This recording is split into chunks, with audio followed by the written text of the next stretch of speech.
Freedom is something that is easily taken for granted, yet our soldiers fighting overseas put their lives on the line every day to protect it. For those soldiers, some of the simple things in life we also take for granted, like calling family and loved ones, is often hard to come by when you're stationed in a remote part of the world. Simply hearing a loved one's voice can be all it takes to renew spirits and provide family at home a sense that they are all right. However, calling home can be very expensive, or sometimes impossible if a base only has a limited number of phones for soldiers to share. But all of that changed when a 12 and 13-year-old brother and sister from Massachusetts decided that our troops deserved more.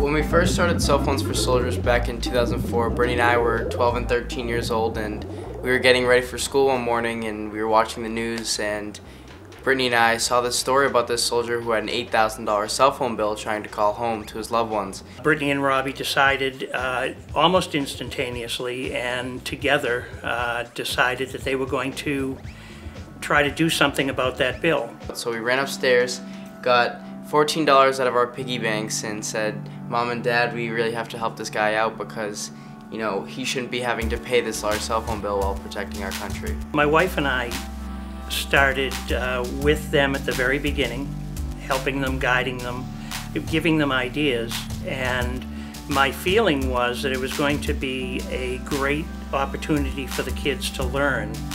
And of course, we never expected it to grow into a national organization. We started small with car washes, bake sales, just fundraisers to raise money to help the troops call home.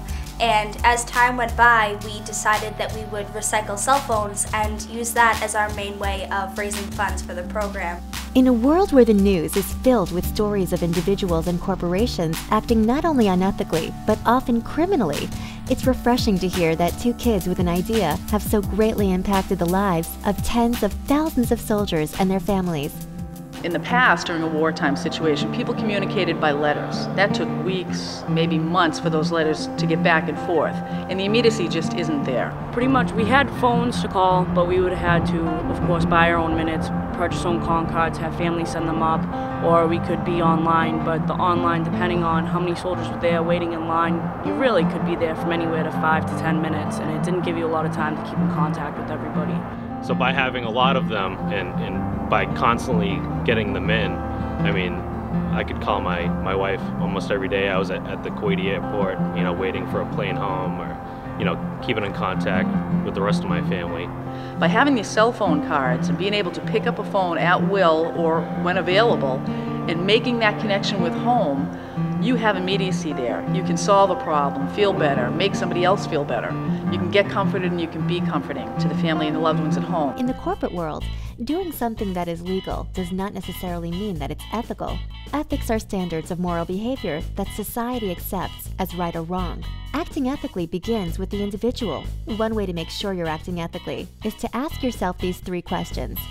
Is it legal? Would I want to be treated this way? How will it make me feel about myself? We get piles of phones daily, and the kids take these boxes, they open them up because they find things like letters to soldiers that school children have put together and want included in a mailing to soldiers. They will put in things like toothpaste and all kinds of things for care packages. And of course, cell phones. The kids then have to take all of these boxes, open them up, find out what's inside of them, and then pack up the phones and ship them to Michigan to our recycling company. Cell Phones for Soldiers is a non-profit organization. That doesn't mean that the organization can't earn revenue, pay salaries, or incur expenses. Yet Brittany and Robbie decided early on that this organization was to benefit the soldiers and no one else. Their ethical standards shape the company and rewards them with things far greater than money. We do not receive any money for running Cell Phones for Soldiers. We do Cell Phones for Soldiers on a completely volunteer basis, and all of our drop-off sites are the same way. We have no paid employees, so Cell Phones for Soldiers is purely nonprofit. Brittany and I say all the time that we get back more than we give. We are paid. We do have a salary, and that's knowing that soldiers are being able to call home for free. Today's corporations, implementing formal corporate ethical standards is crucial to the success of the organization. Everyone from employees, customers to the local community, and the environment is affected by the ethical behavior of a company. Corporations looking to improve their ethical behavior should follow these 6 steps. 1. Top management must adopt and support an explicit code of conduct. 2. Employees must understand what's expected of them and that they must act this way. 3. Managers should be trained to consider the ethical implications of all decisions. 4. An ethics office should be set up so that whistleblowers can report unethical behavior anonymously. 5. Outsiders, vendors, suppliers, and customers should all be informed about the company's ethics program. And the most critical step, 6. The ethics code must be enforced. I mean, I just think it's awesome that these kids have carried it on this far, and it just shows a lot of empathy and kindness towards people that need it. I was really amazed when I found out that it was started by 2 kids when they were about 12, 13 years old. It really takes a lot to get a program like this established, and then to get people into it. I was there the first time that they distributed the cards to the soldiers. I wasn't deploying myself, but other soldiers were, and they got the cards. And I thought, wow, what a great thing. These kids did a really nice thing. Never in a million years did I think that I'd be standing here years later, 5, 7 years later, and this program is still going on, and that it's grown so much, and that every single soldier has become a part of it and a recipient of this program. Corporations are free to make as much money and be as successful as they so desire. However, they must not forget that they also have other responsibilities that go beyond making money. And many corporations do so through programs focused on social responsibility or a business's concern for the welfare of society. Corporate social responsibility takes the form of philanthropy, social initiatives, responsibility, and policy. Corporations also have a responsibility to their customers, to their investors, to their employees, as well as a responsibility to society and the environment. We've received a lot of awards for Cell Phones for Soldiers, and it means a lot to us to be able to receive recognition for running a program like Cell Phones for Soldiers, because it is nonprofit. We don't get any money for this program. It's out of the goodness of our own hearts that we run this program.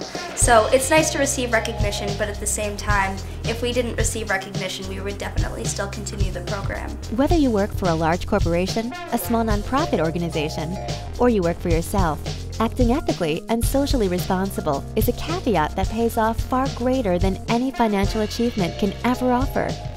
When we focus on the world around us, more than just our own personal aspirations, some pretty incredible things can happen. It really means a lot to us to know that we are changing the lives of people who protect our freedoms and put their lives on the line for us. And when we receive emails from the troops and from their loved ones who have been able to keep in contact because of our program, it means so much to us, and it's our main motivation to keep going.